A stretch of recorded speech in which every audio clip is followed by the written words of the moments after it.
Fidelis Wanjiku from Nafsi Africa, Tangaza and a Smartphone program. Today we want to discuss about Sustainable Development Goals number 2, which states Zero Hunger.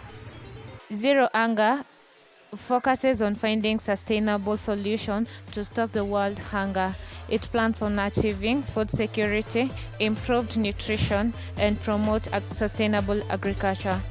Many people experiencing moderate food insecurity are typically unable to eat a health-balanced diet on a regular basis because of the low income and many factors that affect them.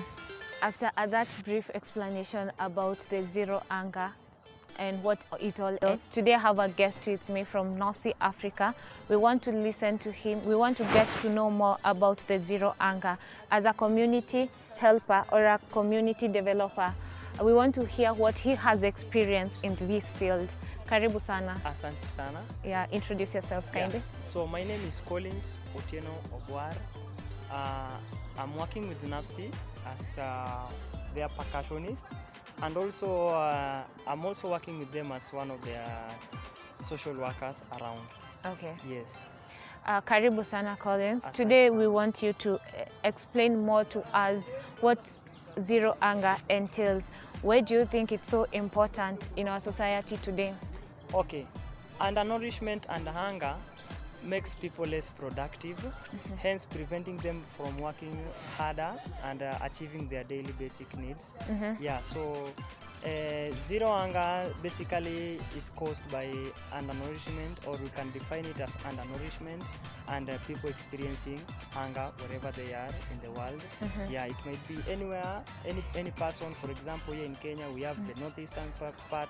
Yeah, even if you see the video, you can see how undernourishment and hunger affects people, which makes their body also very weak and less productive. Yeah. So it's good for us to be able to create this awareness to these people so that they can be able to understand all these things. Yes, that's true. Okay, and for you, what are the main factors, or what factors do you think have really contributed or have brought us to the situation that we are in today as a country? Okay, the main factor I can say is the poverty level. Yeah, poverty level. If I go deep into explanation, we have several slums in Kenya. Sure. Yeah, for example, Kibera, Mathare, Korokocho. Yeah. Those are the slums that are in some of the slums that are in Kenya. The big slums we have in Kenya. The big slums we have in Kenya. So if you go to those areas, you will experience a high level of poverty. Yeah, which leads to obvious. If you are living at a poverty level, there are some things you cannot provide for yourself, which includes a good meal in order for you to be healthy and productive in the society. Yeah. Yes.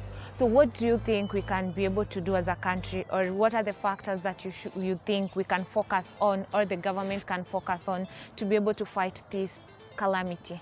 Number one, education is the key. Educating the people about the correct way of having their meals, helping them, also donating, food donation. Yeah, it's very important. So if I dwell in the part of education is the key, educating the people on how hunger affects them, and the effects of hunger in a society, and what it can do to the society. Because if you have a society where most of the people don't have the correct meal or the correct nutrition in their body, the community will be weak. So most of the men, most of the children, most of the people in the community will be so weak. But don't you think educating them is not a solution to us? Because if you educate someone and this person doesn't have a job, how are you helping him? We can also create employment. Because nowadays the government is producing some funds, is giving out some funds, like the women funds, women enterprise, the youth enterprise. So when we educate them, we also encourage them to take the funds so that it can help them in their day-to-day activity, and it can also help them to provide the correct meals they need in life. Okay, the last question is, what do you think are about the UN being able to achieve all these things by the year 2030? Or what do you think will happen when we all achieve these goals that you have? I think the world will be a better place, because everyone will be more. How do I put it? Okay, let me put it this way. the world will be more safe for each and every person. So there are some things which will not be there. E.g. the conflict. People do have conflict because of food, lack of food, poverty levels leads to conflict. Yeah. So if there is no anger in the world, I think the world would be a better place for us and for each and every person living outside there. Thank you so much. So guys, as you have heard, there are so many ways that you can be able to help these people out here who are suffering due to hunger.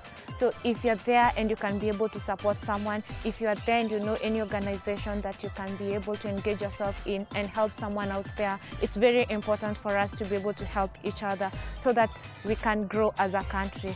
Kindly remember to always embrace your brother, because you never know your tomorrow.